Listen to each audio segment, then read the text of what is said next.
Islam and greetings. This is Brini Najee speaking on behalf of Zara Bay. Um, this is a introductory pilot, whatever. I'm not sure how to classify it, so I won't. I'm just addressing an issue, or it's not even an issue. Just something I've been observing among the Moors lately. They seem to be wanting to mobilize in different areas, and while that was um building. I've been seeing several more. In fact, I just saw a post on Instagram talking about we got our own private social network. Let's build. It's like okay, and then of course, when you know you're on the right track because more signs from the universe start popping up, such as more people that whose opinions and actions you respect are doing the same along the same lines. So I heard Grand Sheik Cujo was talking about how I'm not sure what he was referring to, but I'll just say like in a church, right? They all have their different areas that different members just, volunteer to handle on behalf of that church. For the thing he used was like, okay, so you got the law people, and their thing is to go and talk to all the law people outside the church on behalf of the church, and then you got the children and the women's issues people whose job is to go out and meet with other people working on those issues on behalf of the church. So I'm like, okay, that sounds good to me. Anybody covering the women's issues? Nope, there is now. I'm gonna play your message, Islam brother Noble Adams Bay. I'm gonna play your message right now. Uh, Islam, Islam, Islam, Empress. Nah, do what you do. Just sitting here listening. I don't see what the bill's about. yeah, I hope that covered it. And I don't know why Zara's still not connecting. I don't know what's going on. I would try to go out and come back in, but or have her go out and come back in, but she's the host. So I don't want to take the chance of ending the show. Anyway, so I'm gonna jump right in. Let me close this door real quick. All right. So I'm gonna start with a couple of passages that I think relate to the issue of, well, the topic of the show is Moorish mental applied solutions, home economics, and it's exactly what it says. It's Moorish mental. This Moor has been thinking a great deal about applied solutions as far as our homes, right? And I get a lot of questions from Moors that are common sense to me just because I've been doing it so long. But I've also been warned many, many times, do not assume people are at your level. That's not an insult and it's not a put down. It just means that they're at a different mile marker than you are, right? So don't assume anything. If something's been working for you, why wouldn't you share it with the nation? That way we can get further faster, right? Unfortunately, I've been trying to give stuff away, but it seems like our people are just committed to paying for stuff, right? And it seems the more you charge for it, the less it works. And you really can't give the truth away. It's crazy, right? So, but I'm gonna do my part anyway because I figure somebody's gonna wander onto this, and hopefully it'll help somebody who helps somebody who helps somebody, especially if it's a woman with some children. That's if I can get one, I'm straight, right? So, little bit about myself. All right, I'm gonna go with Brainy Najee since I can't connect with Zara. Um, okay, Brainy Najee is yet another, I guess, another personality of Sister Tahita Najiola L. All right. Zara came about because Tahita's too long a name. All right. Brini came about because Sister Tahita's middle name is Sabrine. And her nickname in childhood was Brini. All right. And her last name is Najiullah. So I just go with Najee. So yeah. So that's Brittany Najee, and that's where she came from. And I'm not going to explain where the clown comes from because that's something. You know what? That's kind of like the ADEP thing. If you know, you know. If you don't, go ask somebody, but don't ask me, right? Canaanland Moors. They got a whole video they went in on who the clowns were to the Moors. So I guess that's kind of perfect. So little more background. Let's see. I have multiple college degrees, whatever, in history, Asian history, Asian Pacific. Well, I got a certification in Asian Pacific American Studies and a degree in elementary education. Um, my top three, ascendant, sun, moon. Um, Sun, moon, ascendant. I'm gonna do it sun, moon, ascendant. So Gemini sun, Leo moon, Libra ascendant. So, the Libra and the Gemini thing, I'm big into like people, like people, anything involving people. I love it, right? And then add on to that, I'm a Gemini who has an identical twin. So I got this thing with doing stuff in tandem. It's kind this like I don't really do solo shows, which is another reason why I made an altar, right? Thank you to Saru. Shout out to Saru Shell for giving me the idea. Um, what else? The Leo moon. All right. My Leo moon is placed in my 10th house. My 10th house is ruled by Cancer. So I'm big time into working on behalf of women and children. All right. Fourth house stuff. And yes, I do work from home, right? Because 10th house is in Cancer, work from home. And I'm trying to get more of our sisters into this position without having to rely on the state to do it because it can be done. All right. Um, and my suggestion is to do it through the children, which is the basis of nationhood. But before I go into all of that, I'm gonna play this bubble. So you sitting here telling me that both these people are you? Ain't now I understand why you say you made a backup account. I'm Islam to the Empress. Islam to the goddess, the divine matriarch. Boy, let me tell you. Hey, let me give credit where credit due. This was Sarush L. All right, he wanted to DJ on his stuff. So, and then it's to make sure I can actually get started without them like shuffling through trying to find me somebody to talk to who don't even know what I'm talking about. And I'm not trying to be wasting half an hour trying to get them caught up. So, I shall proceed. So, okay, I'm gonna read a couple of passages that go along with this, if I can like actually find the book. Okay, so I got that one, and so the first one I'm gonna read. Okay, it's two passages. I still haven't decided which one I want to do yet, but I got this one in my hand, so I'm gonna do this one first. It's called Wait, before I start, let me play this bubble. Hey, it even makes sense. I remember you was talking about the clown thing. Now I understand what you was talking about. Yes, it all makes sense. The clown. I like that. I like the fact Islam. that you even know that. Yep. Hey, give it up to Canaanland Moors, Kasir L, and their group, their panel. I'm gonna have to this is so that I can easily record stuff to put on YouTube. All right.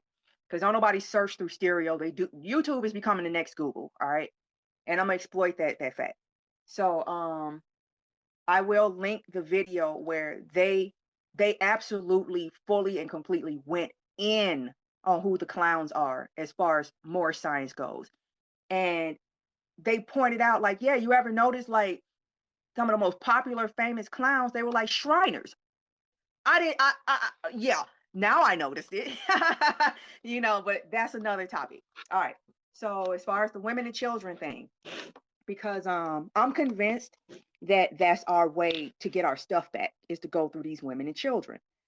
Why? Because I'm looking at the fact that the United States is for real actually hanging on by its fingernails to its power, right?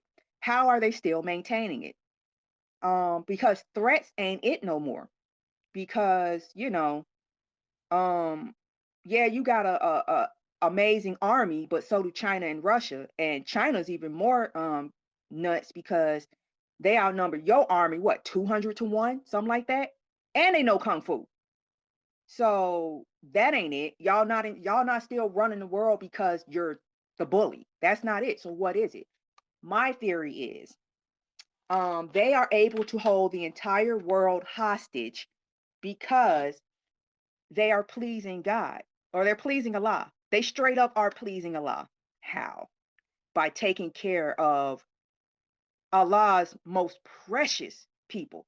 Not to knock the brothers, but how do we get brothers? Everything comes through that sister. Absolutely everything, right? And in my 44 years of life, I've learned that, yeah, it all comes down to her decision, right? Unfortunately. Yes, it's messed up, but we really do have the last word. Ain't nobody breeding unless we say so.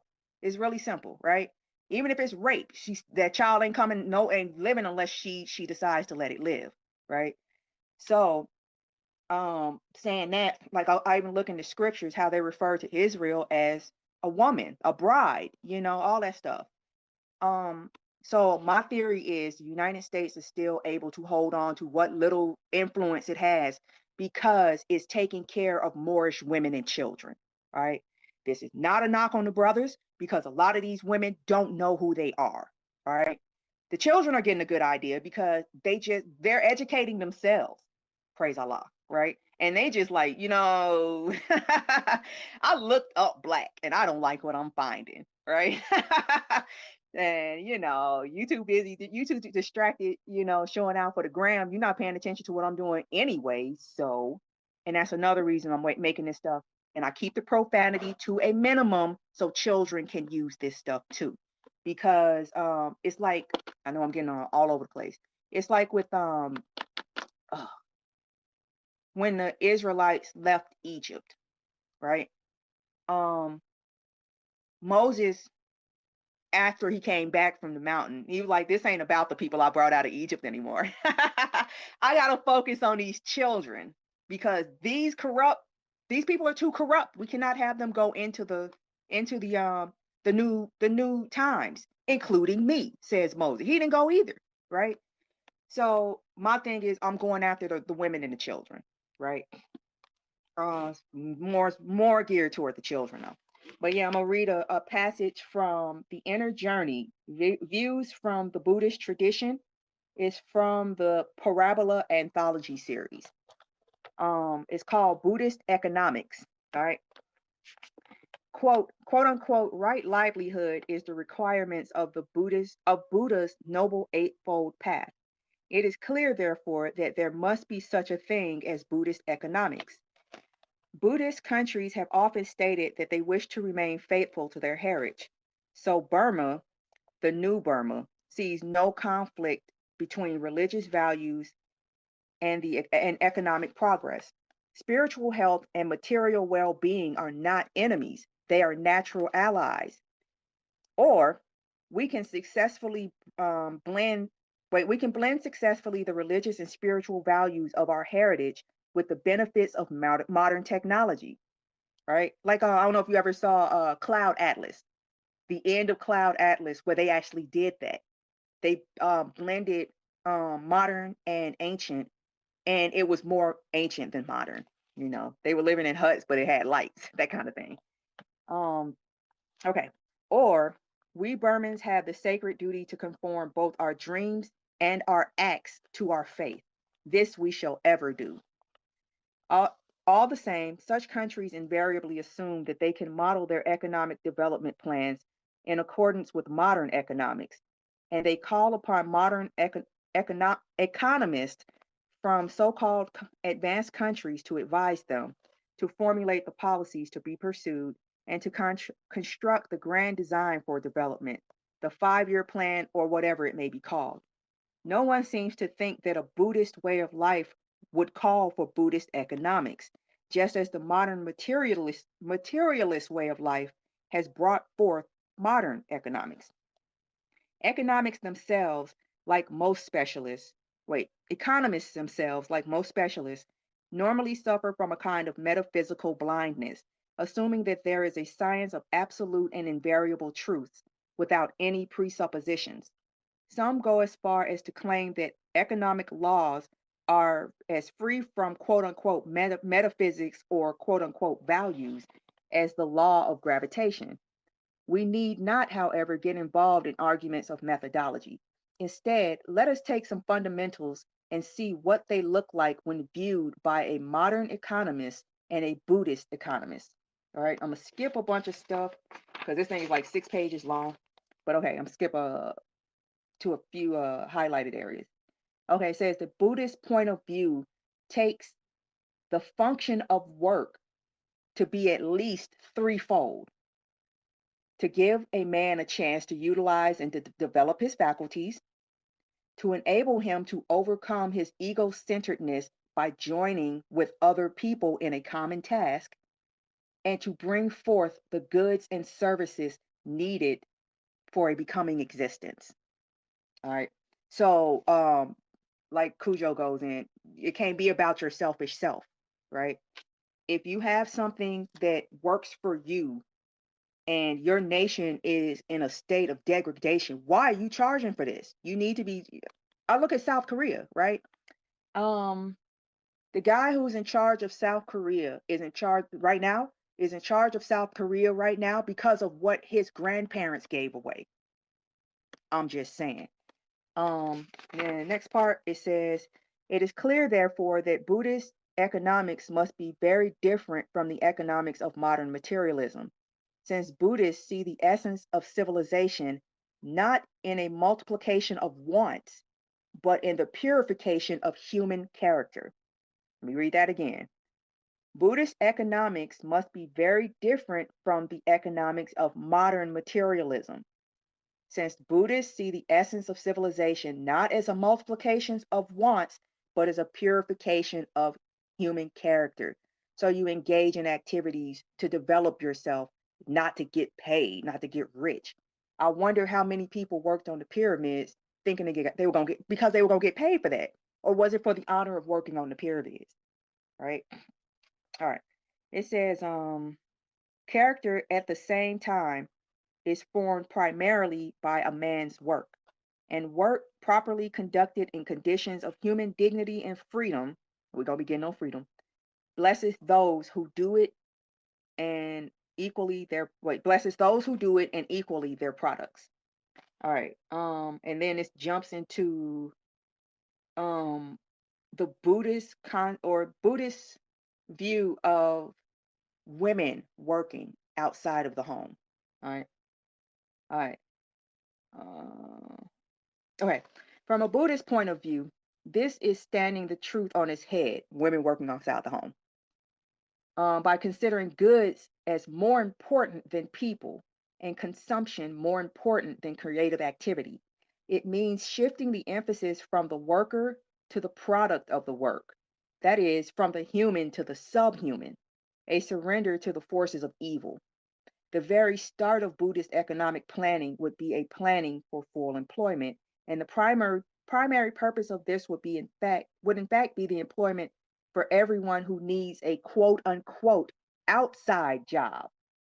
It would be the maximization of employment, not the maximization of production. Women on the whole do not need a quote unquote outside job, and the large scale employment of women in offices or factories would be considered a sign of serious economic failure. In particular, to let mothers of young children work in factories while the children run wild or be watched by people who getting paid $8 an hour. How quality raising are they getting? All right. So in particular, to let mothers of young children work in factories while the young children run wild would be as uneconomic in the eyes of a Buddhist economist as the employment of a skilled worker as a soldier in the eyes of modern economists. So, and that's that for that part. They're saying, as far as it goes on and on, but I of course, for the purpose of this conversation, focused on the part about women. And he's absolutely right, because I look at how women who work, what a lot of them are working to pay some other woman to do the job they should be staying home to do, right? And I worked in a daycare when I was in college, right? I got a degree in education. Hey, let me go do some real live work, which is why I don't work in schools now. And it was messed up. All of these women, telling me that they would much rather stay home and take care of their children. But no, they got to work so they can pay for daycare and pay rent and all this stuff. And then you got the other ones dropping off their children, come out, oh yeah, the state is paying for everything. I'm on Section 8. I get I'm getting free daycare to pretend to look for a job, you know. And meanwhile, the children suffer. The women are miserable. And then everybody wonder why women are always in such a bad mood, right? Because she ain't supposed to be doing that stuff. I even look at the Egyptians, how they used to depict their women versus the men in their sculptures. And it's the painted sculptures. The men were way, I mean, like double, triple darker than the women. And they were like, yeah, it's not to show that they were marrying, they were, searching out light-skinned women. She was paler than him because of the interior nature of her life, right? So, the next part I want to go into is this is from the Gene Keys, Embracing Your Higher Power, Purpose. And this is okay. So, me and some Moors have been talking for like, oh my gosh, the last 4 months about different stuff. It started out as a relationship chat and it wound up being astrology, which led to human design, which led to gene keys. So now we're trying to break into our genetic code to figure out, you know, how can we become those Moors sitting in those portraits, dressed in silk, surrounded in splendor, and they laying around every time you see them? How can we get back to that, right? And so the gene keys is saying, um, it's based on the I Ching, right? And astrology. So you got to know like a bunch of different disciplines to even read this thing.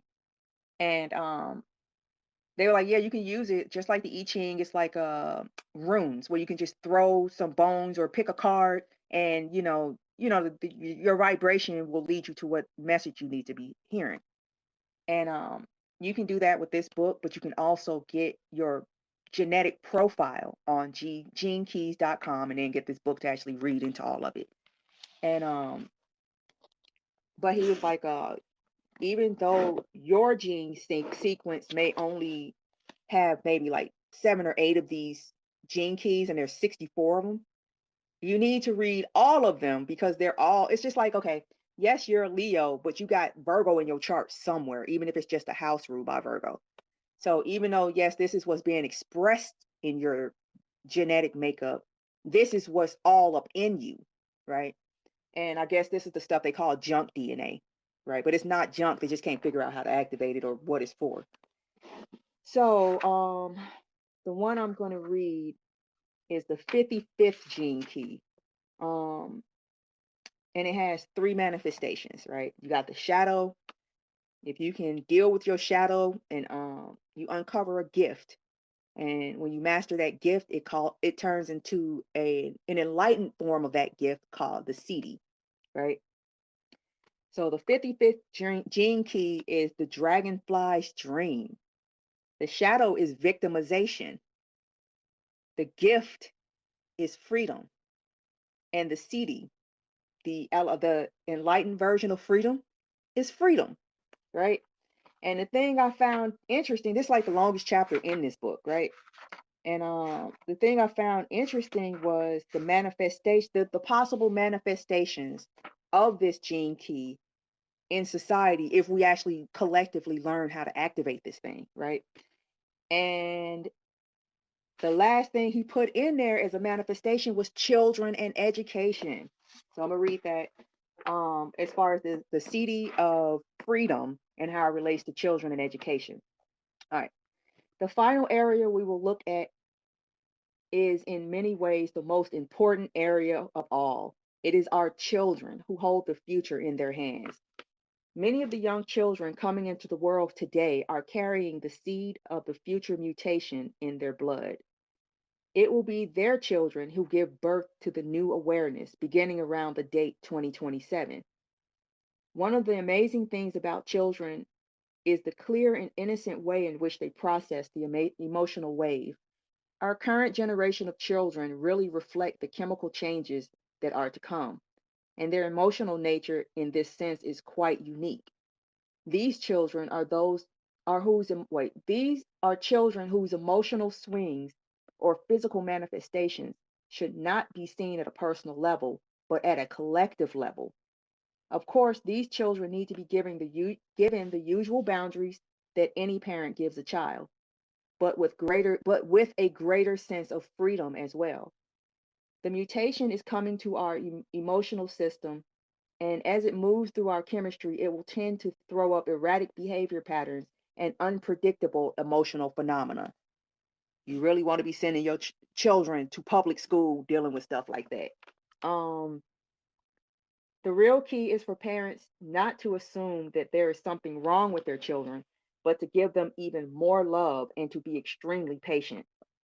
As for the children of future generations, some of them will carry out the mutation and some will not. The mutation will appear all over the globe. It will not be difficult to spot those who carry the new awareness because they will not display the emotional symptoms we usually associate with young children growing up. You hear it now, they keep saying these pandemic babies are different. Parents will find a new kind of peacefulness emerging within their families simply from having one of these children in their home. All these children will display unique gifts from an early age depending on their hologenic profile and their prime gifts. One of the great changes these children will bring will be to the education system. Because their main center of awareness is located outside of their brain, they will appear exceedingly bright. Once the mind is transcended, true genius emerges. Their method of learning will be closer to osmosis rather than repetition, and their memory will be extraordinary. One might have the impression from all of this that these children will be very vulnerable within our existing society. However, this is not true. Because of their gifts, they will not require special treatment or schooling. On the contrary, they must integrate into normal life. Wherever they go, they will draw the experiences to them that will allow them to further enhance their gifts. Their strength derives from their very transparency. They will be moved by a force so powerful that it is beyond our current understanding. It would be impossible for such children to ever feel alone or victimized. The presence of these children throughout society will reveal the limitations of existing educational systems. One of the practices from our past that may very likely make a comeback will be the system of apprenticeship, where children with specific talents become apprenticed to specific teachers and learn about life through the world rather than from behind a desk. At every level, the 55th gift of freedom will make itself known. For a child, freedom is about play. It is through play that a child learns about his or her world. Thus, it is likely that the children of the future will no longer be sent to schools at an early age, but will be given the amount of space they need to truly flourish. As these children grow up, they will initiate the first great pulse of the new epic into the world. It is therefore imperative that they are fully integrated into the existing social structures of the planet. Many of them become teachers themselves, or doctors, lawyers, business people, and other normal professions. It's got normal italicized. Um, because they can feel life at a holistic level, they will be able to introduce subtle reforms that create a ripple effect at all levels of society. Everything they touch will become more efficient. These will be the people who hold absolutely no fear within their system, but can sense the fear in everyone else. Wow, that sounds intimidating. Whoa. This level of empathy will make them masters of relationship. Slowly and imperceptibly, these children and their children's children will transform our planet. As was mentioned earlier, higher consciousness is literally going to breed the victim consciousness out of humanity. And that was the 55th gene key from the book The Gene Keys: Embracing Your Higher Power by Richard Rudd. So having said all that, yeah, I'm like, I got this thing with children. My moon, the part that makes you loving, nurturing, and feminine is in Leo. Leo rules children, you know, and it's in my 10th house. So I want to work with children. And I don't know why, but I guess brothers just don't think about them because it don't come up. You really don't. Like I find myself reminding them when they put out paperwork, like, do you have anything for the parents to sign on behalf of their children? you know. Oh no, I'll do that. Um, so already covered the issues, right? Big glaring one is that, we need to get more of our women on board just by getting them to admit that they're not black, right? I don't care what you are. You can be a purple gorilla from Mars, all right? I don't care. Just stop calling yourself black, all right? But you can come over here and help us do some stuff because that whole breakfast fight thing keeps ringing in my head like, dang, if we just get together, we really could sit down, have a cup of coffee or juice or water or whatever you have for breakfast. Wait for the news to announce, yeah, the Moors realize who they are. We got to start packing up or begging them for forgiveness. And it's over. It really is that simple because it's been done before. I look at South Sudan, but that's another topic for another day. Um, what some solutions, right? Applied solutions. I call it applied solutions because I'm a strong proponent of the thought that if it's such a great idea, you should do it, right? So, I had my first child when I was 25 years old on my birthday. And I have an identical twin, so yay for me. I get to share my birthday with two people. Um, and I went ahead and, struggled and hurried up and finished my degree because I had to get a job.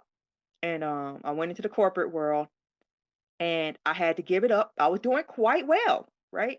I was about to buy a house, all this good stuff. And one day my daughter, what was she? She was in the second grade. I want to say second grade. And I was trying to get her up, get her ready for school, and she said, "I'm too tired to get up." And I was done. I quit my job that day. I was just I couldn't do it no more, right? Something snapped. And no, I would not advise that for anybody. That was I have a lot of Martian play or a lot of Aries placements. So impulse is my thing. I'm working on it. And but yeah, I just couldn't do it anymore, right? And then we were in Georgia at the time and her teachers kept calling me to out they were having issues with her and blah blah blah. I knew I was a Moor at this point, so I'm like, of course you're having issues with her because we're in Georgia. You trying to treat her like she's black. And then one of the things that really got me was she knew how to read before she got to kindergarten. She's now in second grade, asking the librarian straight up, "Can I take this chapter book?" And the librarian forces her to take a picture book back home.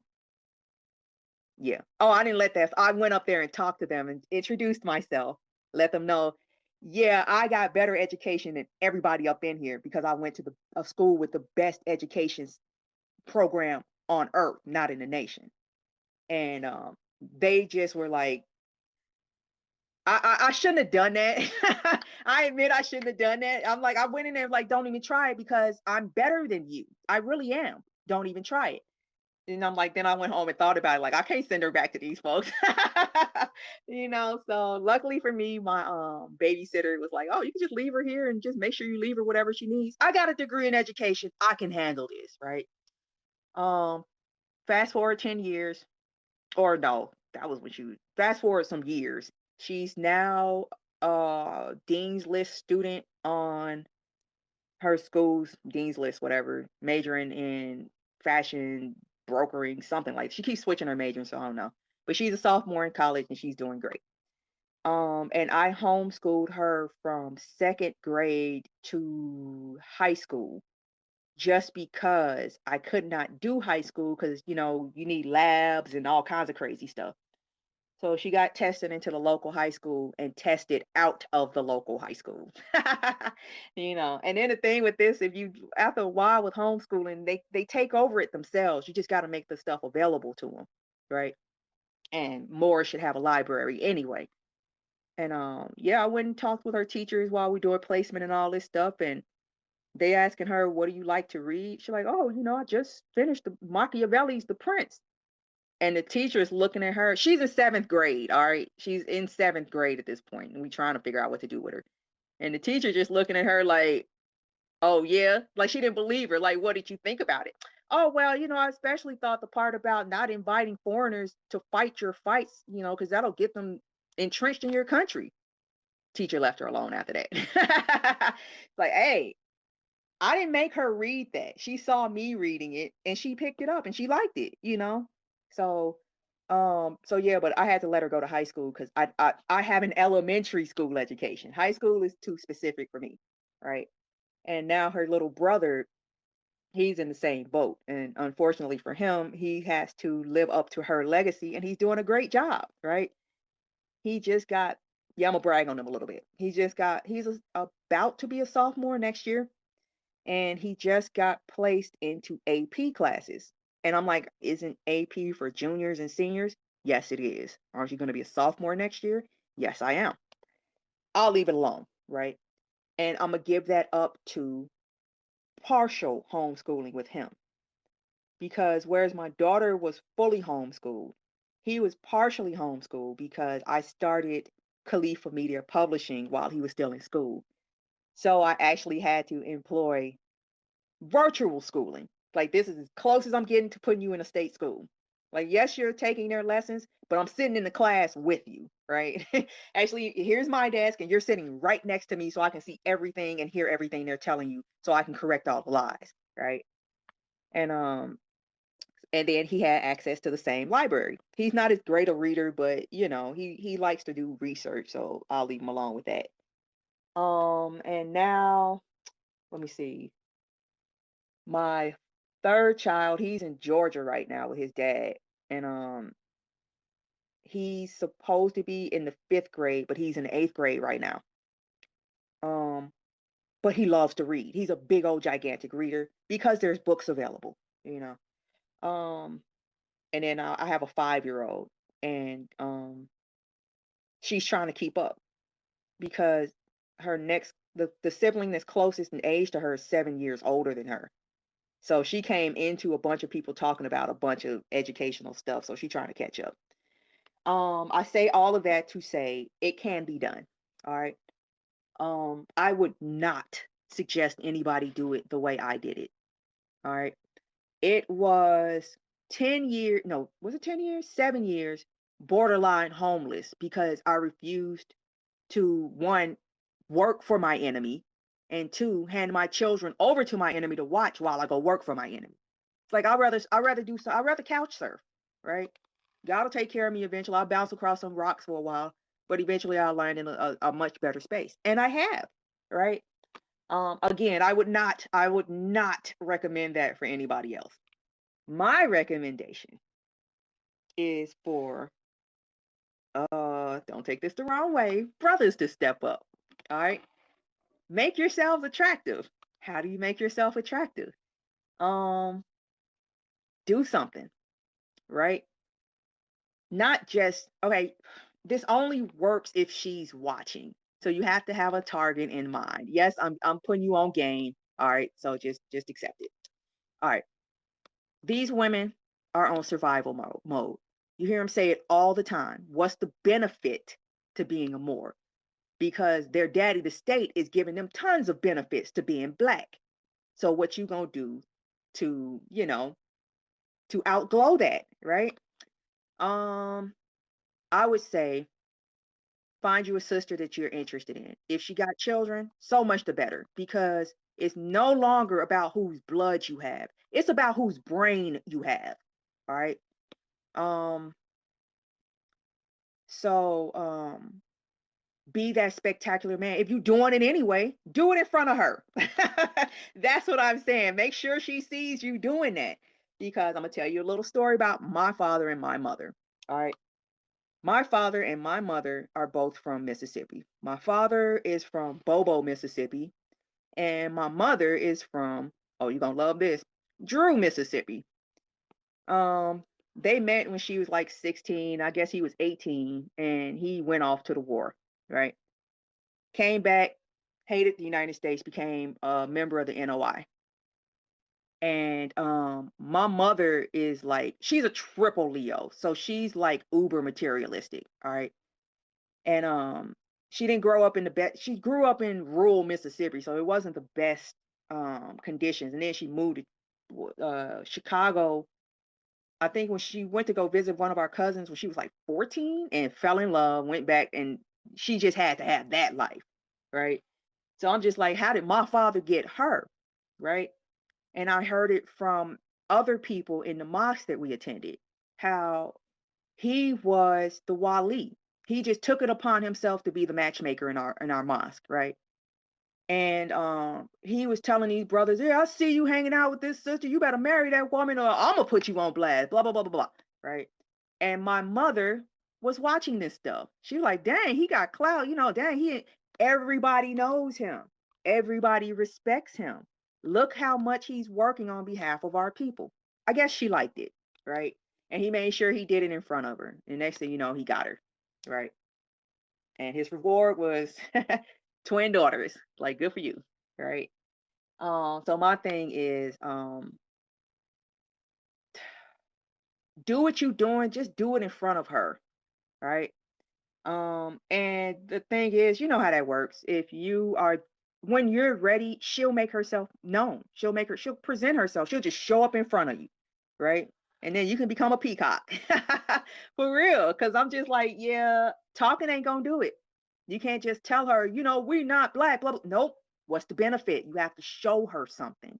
All right. Does she have sons? That's easy. Too easy, right? Oh boy, what could you do? Take her sons, don't take them to the temple, right?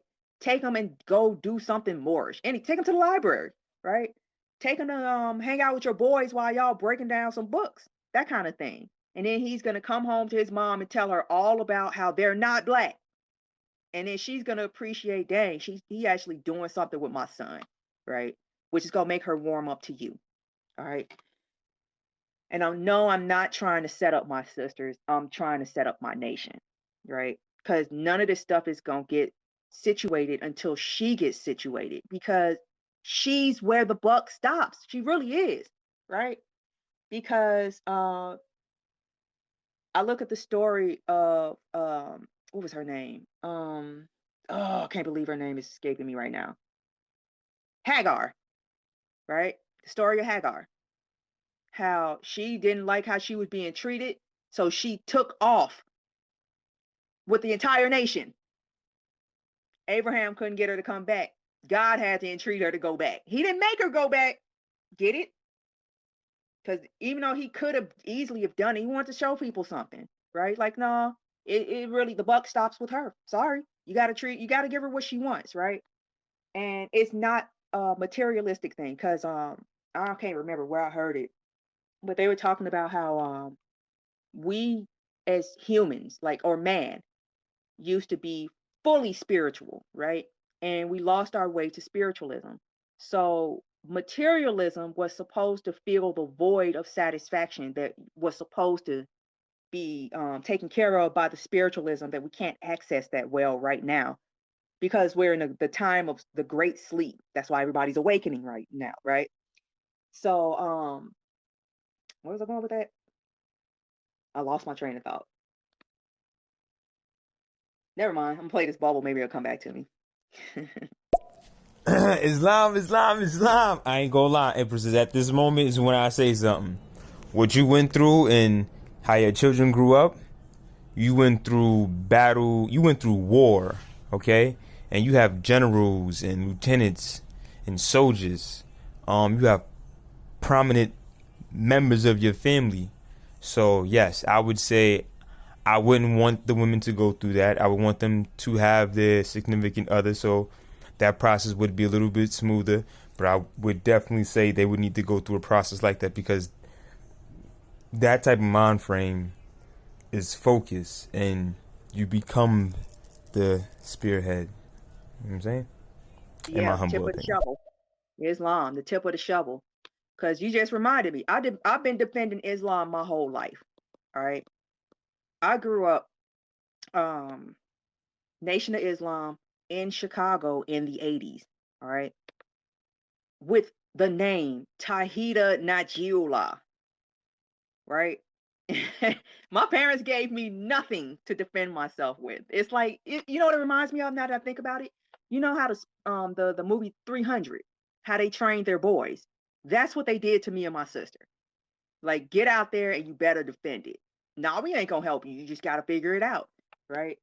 And it's kind of cool because it was like, dang, this whole all my life I've been saying Islam is the way. Islam is the way. My name is, you know, what my parents called me is It's way better than what your parents call you. You got a slave name, all this stuff.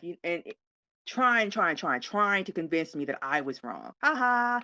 But anyway, maybe that's why I'm a fighter, because I've been fighting my whole life. I'm not trying to sound like, Harpo or whatever, but yeah, I've been fighting my whole life for this mess or this stuff. It's not mess.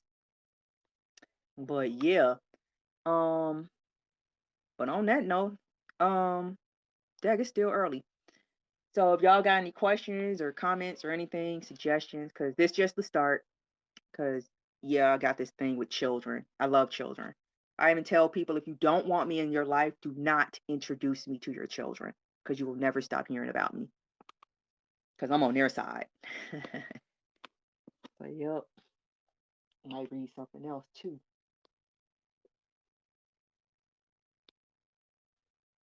Oh, thank you, Islam Cayenne. I'm confused, man. Are you the woman who started Califa Media? Man, it'd be so many people, and I don't really ask this question, but when I hear certain things, I just had to ask. So, is you the one? Yes, that's me. That's me. You know. Oh, going into this Gene Keys book, right? It said that, and I was actually talking to him more about this the other night. It says that it's a few purposes, right? First is to fully and totally give myself away to society. No problem, right? I like working for my people because Allah rewards me handsomely, which is why I don't charge for a lot of stuff, right? And then I keep losing my spot. My fault. But yeah, that's me.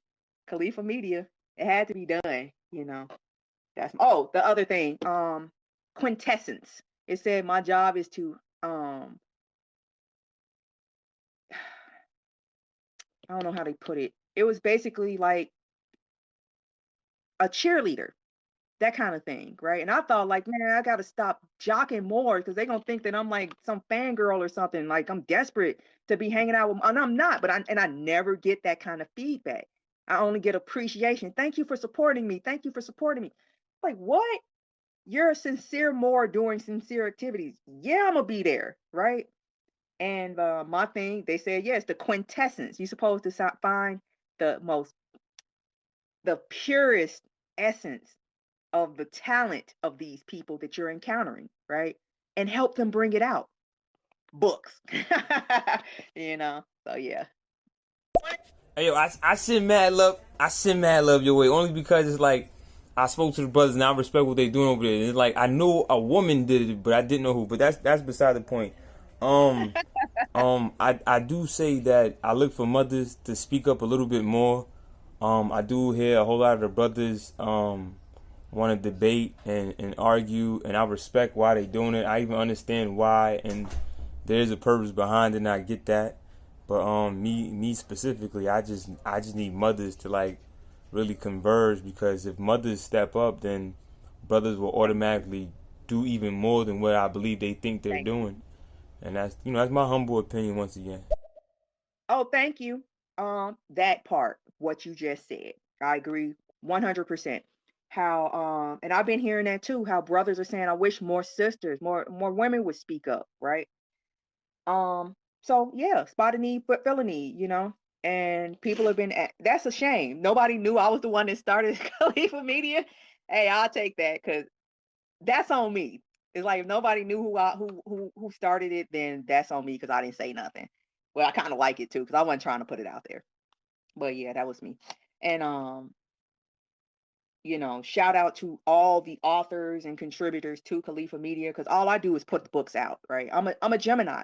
I don't have the patience to sit still and write a book. I wish I did. Kind of wrote too, but they're more like instruction manuals, right? And they're called applied solutions. It's stuff that I've actually done, right?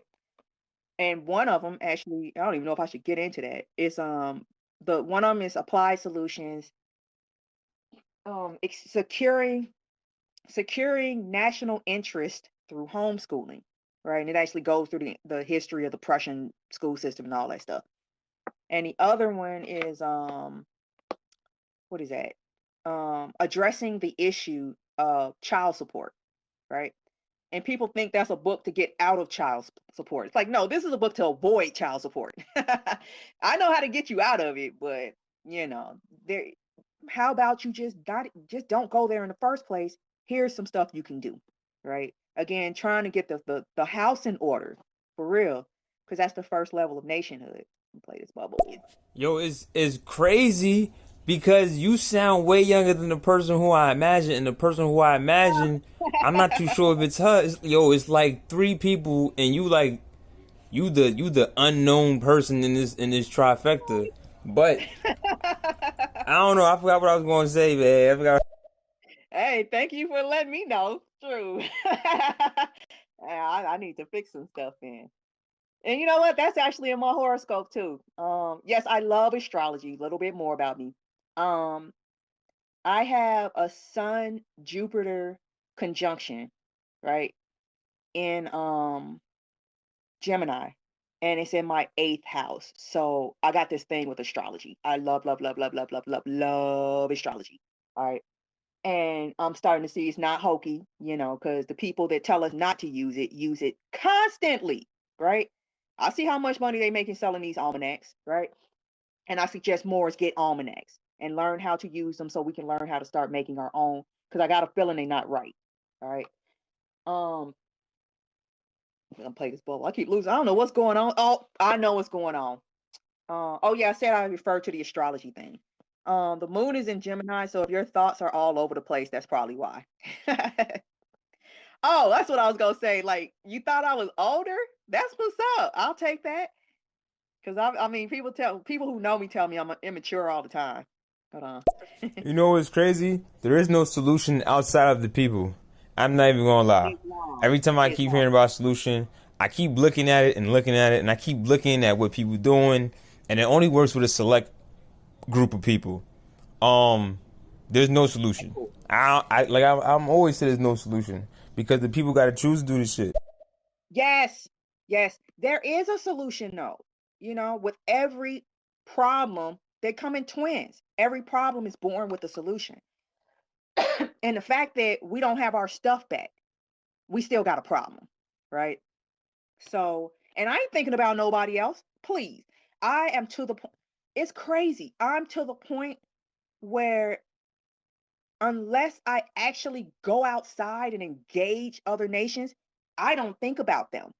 Even when I'm watching TV, it's all completely, totally immersed in my brain is just soaked with Moorish, right? Like, yes, I think I got to that point where how someone said, this is just your life. Yeah, it is. And there ain't no part-time in this Moorish thing. It's really not, right? And until my children are riding four-wheelers across acres, we got a problem. And I hate the fact of how I talk because it's like it seems so negative, but it's like I believe so much in the population of people that I believe so much that the population of people don't really truly want to understand any of this information.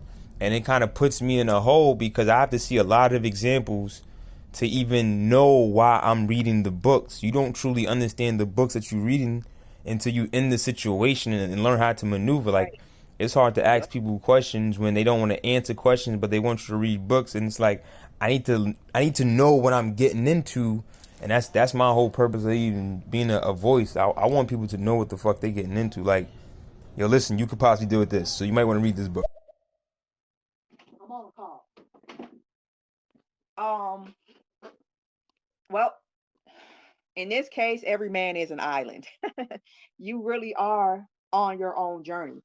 Um, Somebody can tell you a quote unquote solution, but that's their solution, right? Unless it's something that has to be done in conjunction with other people, right? So yeah, you got to do that. This Gene Keys book, I've been just so relaxed because they're just like, and then give it up to Matrix. How dude even said it, how we do it to ourselves. We torture ourselves with our minds. If you really step back, all the stuff you're thinking in a moment, right? Step back the next moment and actually look at what's going on around you. Usually it's absolutely nothing to justify what you were just thinking the other moment. We're torturing ourselves, right? So I stopped doing that. It's hard. You gotta practice. But I'm just like, and then I noticed last week I haven't. Okay, I have Mercury and Venus exactly conjunct in Aries. So I got like an atomic temper, right?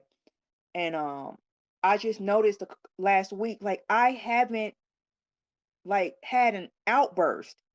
Like I rage sometimes. I haven't had an outburst in at least 2 weeks, just because I've been actively paying attention to my thoughts and then actively looking at what's going on around me. And they don't match up, right? So I'm just like, you know what? I'm gonna chill. I'm gonna chill and see what happens. And turns out when you just chill, you relax, your body kicks in and starts attracting all this good stuff to you, right? And we really are ghosts in the shell running the ship, and our mind, the ghost is getting in the way and jacking up the ship, right? All right, so I'll say this for me as a new Moor walking into my own divine skin, right, so to speak. I look at it as like this: I gotta learn how to maneuver, and a lot of people don't really know how to maneuver, but they want me to read how to maneuver, and that's not really helping me a lot of the times. Oh, should you play my message? Well, my thing with that is unity. That's gonna be it, right? Even if you know what to do, if you're the only one doing it, prepare for some pushback. All right. I'm gonna give you an example. When I was in Georgia, oh my God, I've lived so, oh my Allah, I've lived so many places. Not, I don't travel, I live. Right. So when I was living in Georgia, right? I lived in Augusta. I lived in Martinez, not Martinez, how it's spelled, Martinez, Georgia, right? Right down the street from what was that? Fort Gordon, the largest military base in the United States. And I got turned around, right? I didn't know I was on the base and I was just trying to leave, right? And I'm like, the guy just, I got drive up to the checkpoint. You got to, show ID to get up in there. And the guy takes, I don't have a license. I'm like, I hand him my nationality card, right? Because I'm a part of a temple down there, and it's quite a few of us. And I hand him my nationality card, and he asked me, he's looking at it all weird. He's like, "So who are you here to see?" I'm like, nobody in particular. And he cut me off. So what is this? I've seen one before. That's my Moorish American nationality card. That's what we use as ID. It's more, oh, I know, because we got a ton of foreign soldiers here. I was just wondering which nation this was from. I'll just let y'all sit with that for a minute. And he said he had seen it before. This is the dude who's in charge of letting people in and out the base. And you've seen this before.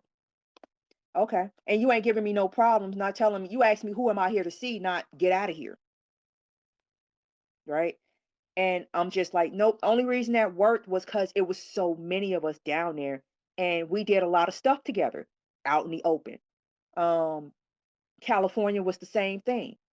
How, oh my, how I was getting a ride home from a brother. Me and my children getting a ride home from a brother, and he gets pulled over.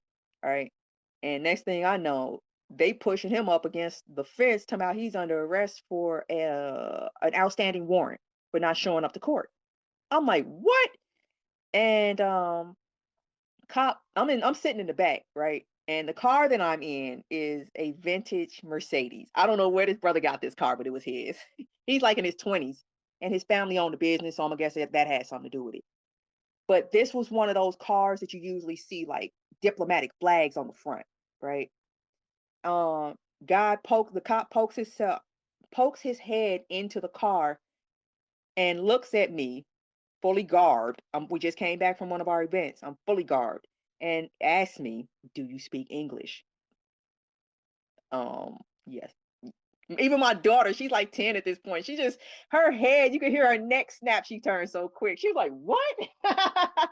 Hey, I guess it got something to do with the way I look. I'm like, "Yes, I speak English." They're like, "Yeah, he's got a warrant, blah blah blah. We go take him downtown, whatever." He wasn't up in there for 24 hours. All right, because we showed up and we showed out as a unit. It was just two of us, right? But we were going, it was me and our Grand Sheik, and I was serving as his secretary that day. And this Grand Sheik could move his feet fast. He wasn't up in there 24 hours. All right. So unity. I don't know what else. It's like, yeah, it's great. You can do it. And that's why I say I give it away, right? Um, because when a thing shows up for us, I want it to look the same way every time you see it, right? For instance, um, Amora came to me and asked me about he had concerns about his job is about to push back on his jab exemption, right? And I'm like, oh, okay. You already did everything right. All I got to do is write them a notice letting them know that you got the affidavit. You haven't rebutted it in almost a year, 2 years actually. It's coming up on 2 years. You haven't rebutted it. You sent an email saying you got it. So now you deem all facts admitted and leave room for me to sue you in all these listed ways. See below, right? That gave me the idea. You know what? His thing is great for where he is. Let me write up something that any Moor in the Americas can use. And no, I'm not basing it off of religion because they're starting to push back on their religious thing. They're starting to push back on the medical thing. What they're not pushing back on is the indigenous thing. So, oh, that's another thing. I have a post-baccalaureate certification in paralegal studies from Roosevelt University, one of the good ones. Because I had this thing. I will do your homework for you. So I took an entire paralegal course for somebody. I didn't get the certification, but I got the knowledge. And I didn't want the certification because getting the certification means I can't help y'all. Get it? So yes, I have the knowledge. So yeah, I wrote up an affidavit for Moors to fill out and give to whoever, right? And then a notice to go with it to direct it to the people that you sent the affidavit to after 30 days. And I'm giving it away because I want every time somebody says, I'm a Moor and this is why y'all can't shoot me up with mystery goo, they see the same paperwork every single time. That implies what? Unity, right? Unity is a good thing, right? So nah, I'm gonna get mine. I'm not worried about getting paid for it. And y'all can access this. Now here's the thing. Um, I don't know if I'm a little superstitious, but it's free, but you do kind of have to pay. Because I found that um one, people don't appreciate anything that's free. And two, the law of reciprocity demands I get something from you. Otherwise, it's not going to work. So it's really for your protection because I'm straight. So all I'm asking is that you sign this thing letting us know who you are. It's a call to nation or call to nation building list, right? Yeah, I'm about to go into some stuff in a minute. I don't want to go into too much tonight, but I got an excellent European education. I know who I am. I have the energy and I'm willing, right? And I'm about to do some stuff and I'm inviting Moors to like join in. My ultimate goal is to get to the point I want to buy a town and fly Moors in. I'm trying to make it as easy as possible because I want my daughter to play outside with other Moors, right? So yeah, that being said, just sign up for it. I might start charging for it. Like, oh, go give the Canaanland temple $2 and then you can access it. But for now, it's like, no, go to califamedia.com. It says call to nation building, sign up sheet, leave your contact information, right? And you get access to this affidavit where it says you can't inject me with poison because I'm indigenous and because of my religion, right? And it's got stuff in it, and it's got stuff in there to protect you from the Muslim stuff because mosques are setting up vaccination clinics, which is how they're getting around the religious part. Well, I mean, the Catholics screwed because John Paul, or who is that, Bennett, whatever that Pope is name, he said get the shot. They're screwed, all right. And now these imams are encouraging you to come to their centers of worship to get this shot. So you can't, it's like, well, I'm not a Muslim. I'm something else. I'm not a Christian. I'm something else. So you can go to califamedia.com. It's right there on the front page. Sign up and you get access to other Moors who are trying to get some stuff done. I'm gonna play these bubbles. Islam, the Noble Adams Bay, Cayenne, free. I can't see the rest of it. It cuts off. Sister Cayenne, Miss Moon. I like that name. And Brother Sarush, thank you for giving me the idea for the doppelganger, because my other account ain't working. So yay. Yeah, if it's called protocol, then yeah, protocol. But me coming from my angle was like it's kind of hard because the people who I came with, they were going the wrong direction. I'm in a whole totally different direction. Like just as an example, right? Like my family are declared. I'm not declared. I'm proclaimed from, and I declared from my voice, my mouth, whatever platform I'm on. Like I speak, and you know I'm a fucking Moor when you see and you hear me. But it's like I look for different knowledge, and I've ran with people who didn't know what the fuck they was doing, and you know that shit is kind of scary when I hear more being on a ones and twos, and to not have them around me is just a problem. That's what I'm trying to say. All right. Age of Aquarius. Who's the Aquarius? The Aquarius is the individual in the crowd, and can't nobody help you, right? You can help yourself. Just do you. And in my experience, right? And from what I've been observing with the people that I gravitate towards, like they draw me to them. I'm not like some magnet just to me. There's other magnets. Do you. And the people that you're supposed to be with, you just gonna find yourself with them, right? Because at the end of the day, it's all about you, right? It's not a selfish thing. You're the individual within that collective, right? So my suggestion would be to just go fully and totally within, commune with Allah, who's actually you. Go to your heart space, right? I do this all the time, right? So if somebody puts me in a good mood, I don't give them the credit. I thank them for revealing what Allah has made possible from me, right? It's like, oh wow, you showed me something that Allah already gave. It was there already. I just never saw it, but thank you. And now I'm going to thank Allah for putting this in me in the first place. Get it? And then what do you think what kind of energy do you think you going to radiate with that kind of attitude? It's going to attract all kinds of good stuff, right? How one more he's like, he always talking about how humble he is that I work with him. It's like, do you understand what you do? Is just like, I'm surprised more people aren't helping you. I'm I didn't I didn't feel like I came to this willingly. What I'm working with. I didn't come to this, but I came to you. That kind of thing. I felt like I was dragged over here, but I'm okay with that, right? So yeah, just do you, right? Stop worrying about what the next Moor is doing, because that's distracting from you. Who else is gonna do you? Sister Islam, Cayenne. Islam. I want to say that this conversation is right on time. I love your I'm voice. looking forward to it all and the creation it brings about.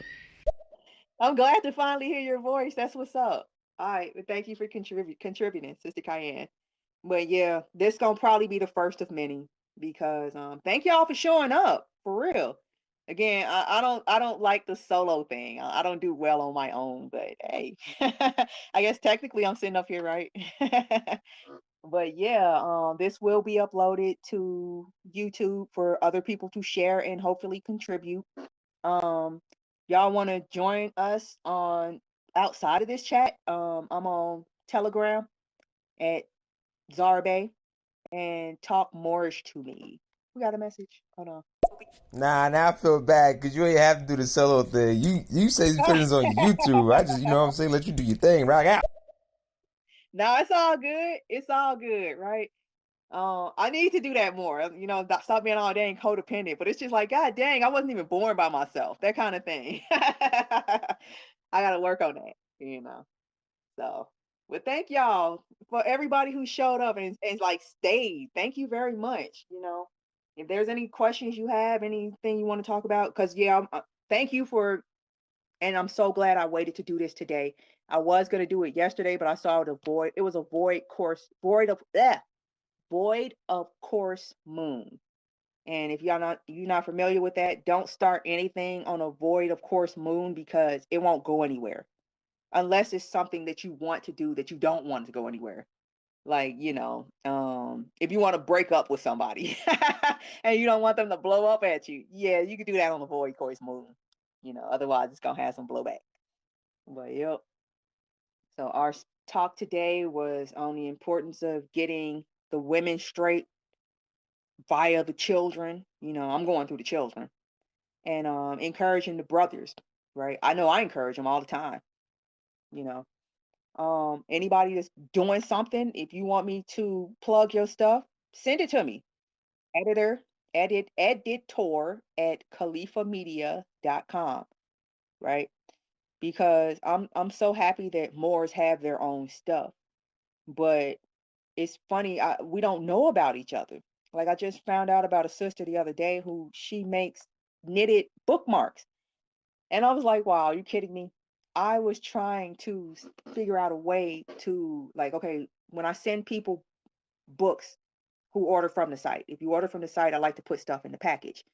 I would love to send knitted bookmarks. I know how to knit. I just don't have, I can't seem to find the time for it.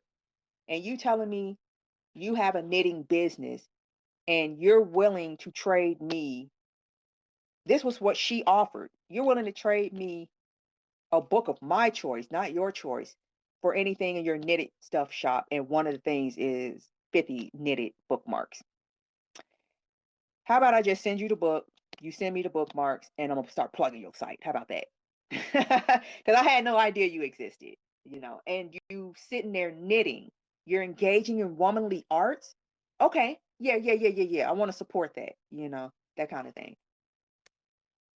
Know what Adam say? All right, so being that you knowledgeable and you seem like a goddess, empress, divine, uh, Right. like elemental type. I don't even know what I'm saying. I know what I'm getting at though. How can you explain the signs of moons and suns? And you might have touched it already, but rising suns and rising moons. Like I'm just getting into astrology, so I'm just starting to really understand. But I'm trying to understand my sign and another sign. Okay. Um, the way I look at it, the further away or the closer they are, the more they impact you, right? So your sun, right, is kind of far away. And that's what people usually, actually, I'm trying to think how to. So your sun, you might not see yourself as that, but other people will, right?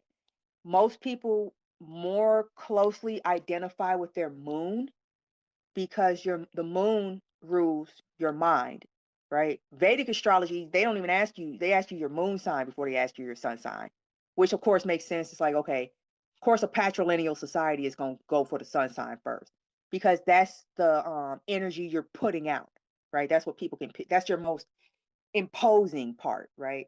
The moon is like more like a woman. That's what you're gonna find out when you take a little time to actually find out, to delve into that. Right. That's what people find out about you when they get to know you about it a little better. Your ascendant sign, that's one of those ones that people might never know unless you tell them, because that's who you really think you are, or that's what you really act like, right? Like I always have people tell me, you don't act like no Gemini. You really quiet for a Gemini. Yeah, because my rising is Libra, right? I want to listen to you. I want to know all about you. I'm into you. So I can't find out about you if I'm talking. So yeah. So yeah, that's how I understand it. So if you got any questions you want me to tell you about it, I mean, I'm pretty well versed in it, been studying astrology at least 20 years, because I use it for business, right? Um, like I find water and earth signs, except for Scorpio, because the moon falls in Scorpio.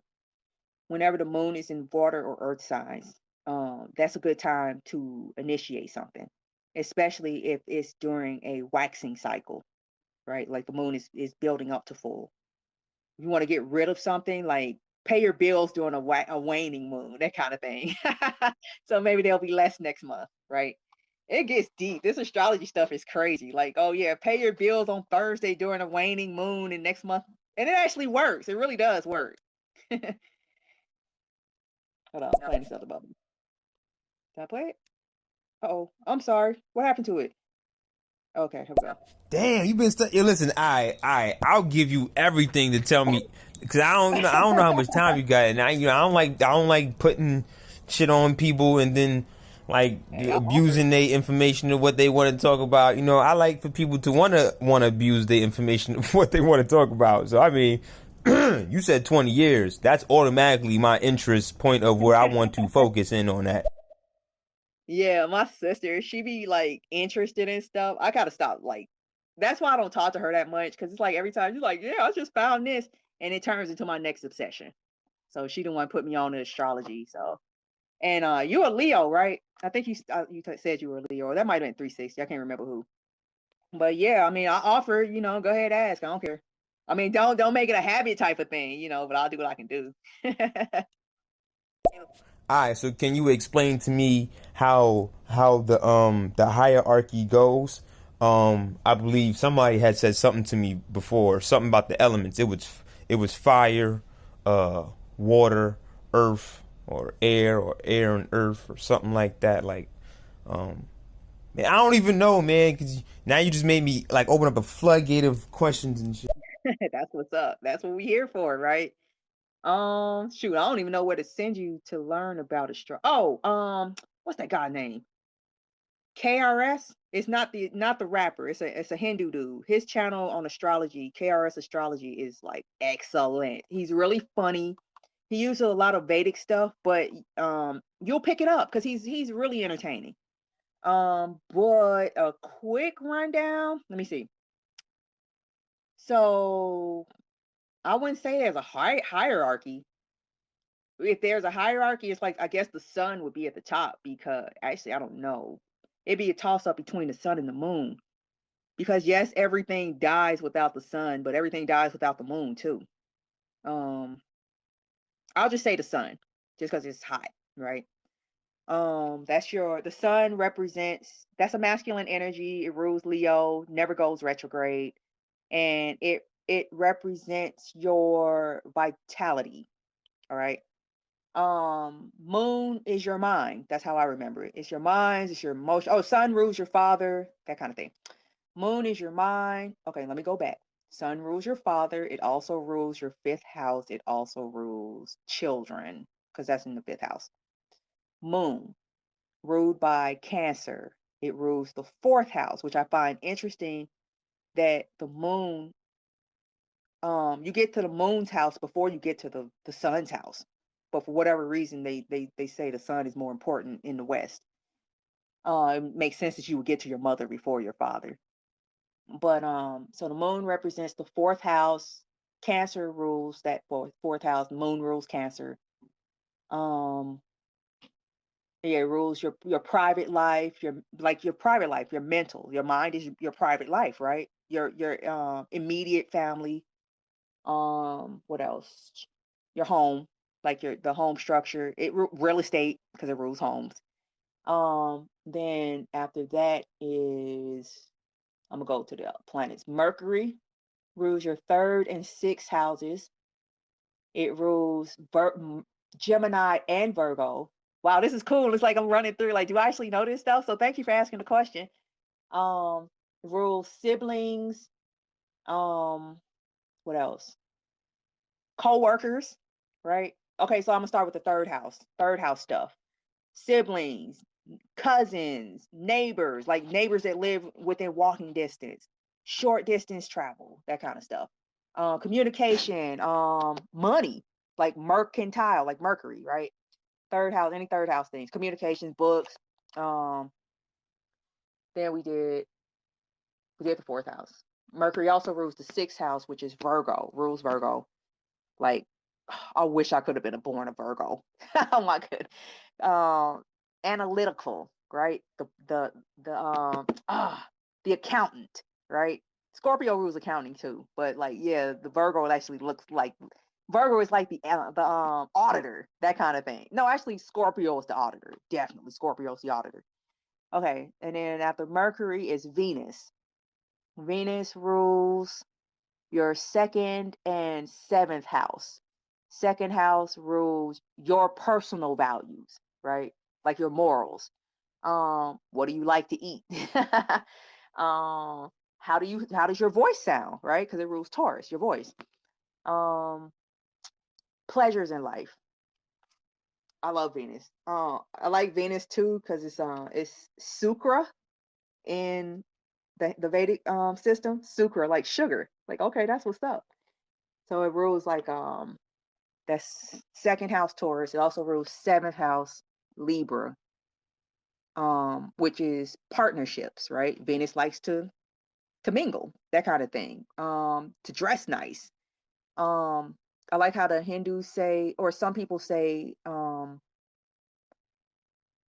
the Taurian Venus is like natural beauty, flowers, right? Libra would be the man-made beauty, the man-made Venus, like a painting of those flowers, perfume made from those flowers, if that makes sense. Um, and then after Venus is Earth, which from a heliocentric chart, you actually can do your chart. Like right now, we're in Cancer from Earth, because if the sun is in Capricorn, that means the Earth is in Cancer. Um, so what was that? Venus. So after Venus is Earth, and there's actually a glyph for Earth. After Earth is Mars, which rules your first house and your eighth house. First house is Aries, eighth house is Scorpio. Aries is your physical self, your impulses, your drive, right? Whereas the sun is your energy. Um, um, Aries or Mars represents how you use that energy, right? And what Aries, wherever it is, that's how you apply that energy, that kind of thing. My Aries is in the seventh house, so I'm big into like building relationships, networking, that kind of stuff.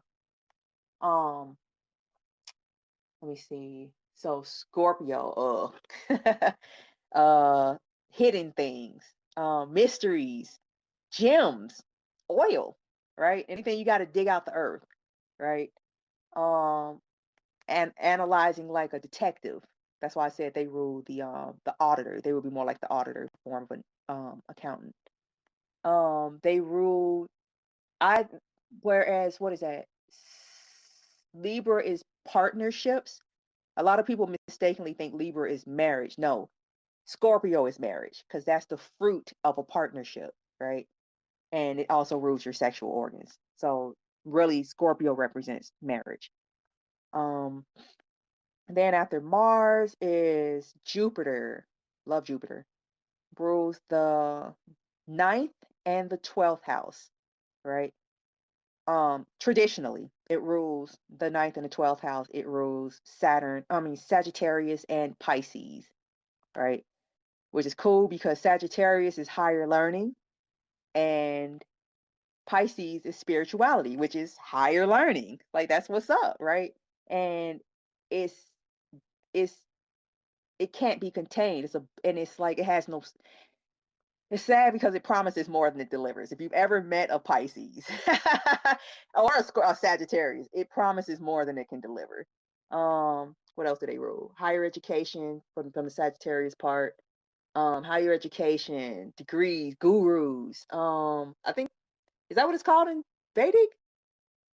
I think it's actually called guru. It's either Mercury or Sagittarius, or Mercury or Jupiter. Jupiter is called guru in the Vedic system. What else? It rules foreign travel, foreigners. What else? And then in the 12th house is Jupiter rules prisons, hospitals, ashrams, monasteries, places where you would be like in solitude, right, with plenty of time to think.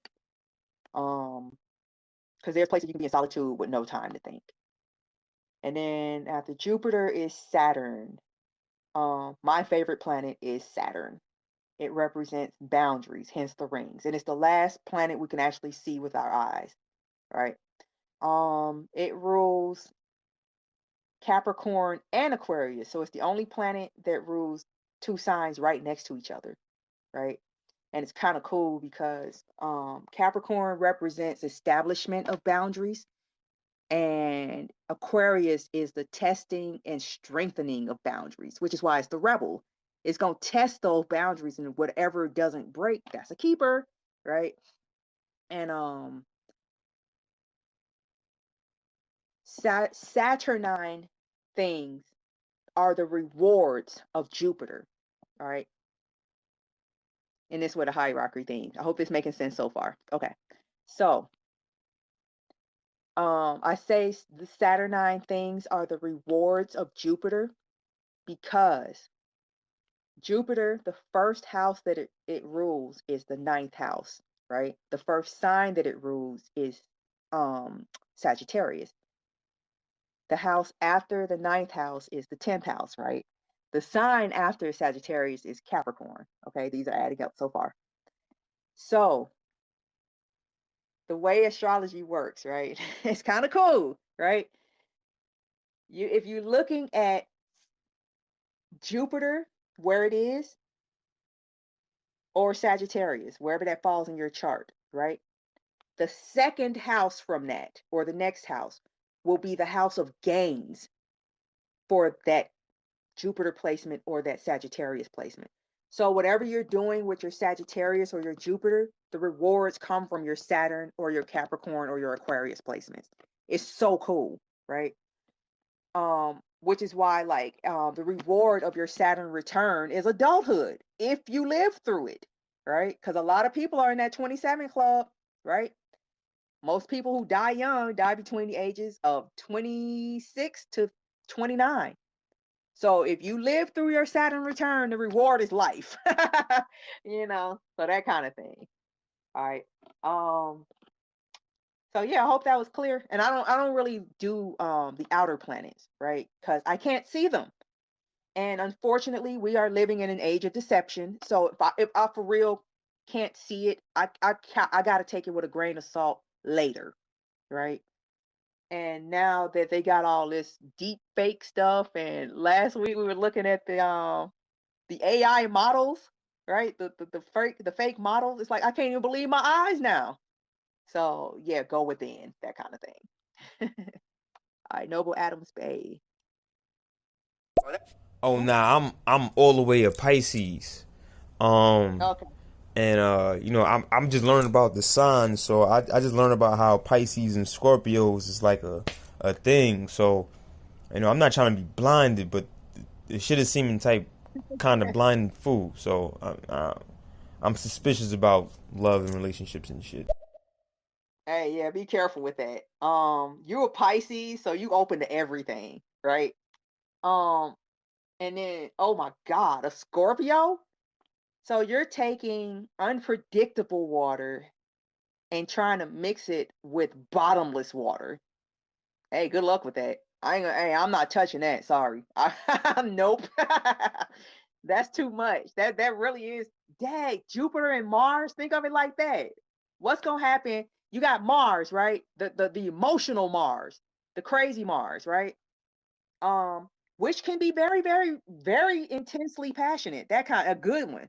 And you're gonna put it next to Jupiter, the one that it's like a helium tank. That's exactly what it's like, a helium tank. Good luck with that. Which astrology are you sharing with us? Okay. It's a little bit of a little mix. I try to stay in the Western astrology just because that's what our ancestors used to set up this thing that we're trying to get out of, right? But I like Vedic astrology because that's actually based on if you look up, all right? Um, if we look up right now, if it was a clear night, right, we can see all the constellations and all that stuff, which I advise anybody, if you can find your way to a farm when there's no moon out, it will blow your mind. All right. So if I actually look up tonight and I had an astrolabe that actually laid out the positions of the different constellations, right? Right now we're not in Capricorn. We're still in Sagittarius, right? Getting ready to go into Capricorn. The nodes have just moved into Gemini. That kind of thing. If I actually look up. Um Yeah, it's like 24 degrees. It's Western astrology is based off of calculations. Vedic astrology is based off of observation. But I use Western because that's what our people used. All Hold up, who's bottomless? right. I don't. That shit was so quick. Scorpios is deep, deep water. It's fixed. Oh, I didn't mention that part. Okay. So we went through the planet. We went through the signs that they rule. All right. Um, we didn't go through their modalities, right? So you have masculine and feminine signs, right? You also have what is that? Mutable, the triplicities, mutable, fixed, and cardinal. And then you have the elemental, which is air, earth, water, fire. All right. So all the masculine signs are Aries, Gemini, Leo, um, it's Virgo. Let me see. I'm looking at my chart. Okay. Aries, Aries, Gemini, Leo, Libra, Sagittarius, Aquarius, and that's it for the Aries, masculine. Then the feminine is Taurus, Cancer, Virgo, Scorpio, Capricorn, and Pisces. All right. Then the triplicities are the mutable, fixed, and cardinal. Mutable, okay. So you got cardinal, they start the seasons, right? Fixed are what we know that season as, right? And then mutable would be that transition between the seasons. All right. So spring starts with Aries. You really see it with all the flowers blooming and all that stuff in Taurus. And then the transition from spring to summer is Gemini, mutable. All right. And then summer is designated by Cancer. That's the cardinal, right? That's wait, no. Yeah, summer actually starts in Cancer. The heat of summer, when it's hot, is when the sun just leaning on you. That's Leo, rules the sun, right? And then the transition from summer to fall is Virgo, right? And then Libra kicks off autumn, right? Scorpio is what we know autumn as. That's when everything starts dying in Scorpio. Leaves falling off, got to harvest and everything. Decide which animals you're gonna slaughter, all that stuff. That's Scorpio. And then the transition from autumn to winter is Sagittarius, right? Winter starts on the solstice in Capricorn, all right? The coldest part of the year is Aquarius, that fixed air, right? And then the transition from winter to spring is Pisces, all right? And then the elemental is air, which is Gemini, Libra, Aquarius. Earth is Taurus, Virgo, and Capricorn. Water is Cancer, Scorpio, Pisces, and fire is Leo, Aries, Leo, and Sagittarius. So when I said it was movable water, mutable water with fixed water, is because Pisces is a mutable water sign, and Scorpio is a fixed water sign. And the thing that gets me with Scorpio, it's a water sign ruled by a hot planet, right? A fire planet, or what's associated with fire, because it's not really, because it's further away from the sun than we are, right? So yeah, that's what I meant by that. I hope that was clear. So yeah, I hope this was enlightening to y'all. I hope you enjoyed it. I might be back next week. We'll see how it goes. Not sure. We might be continuing with the talk Moorish to me. It seems to be kind of slipping a little bit. Well, we're gonna see what we can do. Sarush, no shade, you know. But yeah, thank y'all for coming through. Go ahead and wrap this up. I really appreciate it. Appreciate that. I'm shocked, right? Dang, give the people what they want. I guess they gonna, build it and they will come, huh? All right, Islam to the Moors who showed up. Gratitude, honors to the Prophet, honor to the Forerunner, and yeah, thank y'all. Y'all be cool. Peace and have a lovely evening. Bye.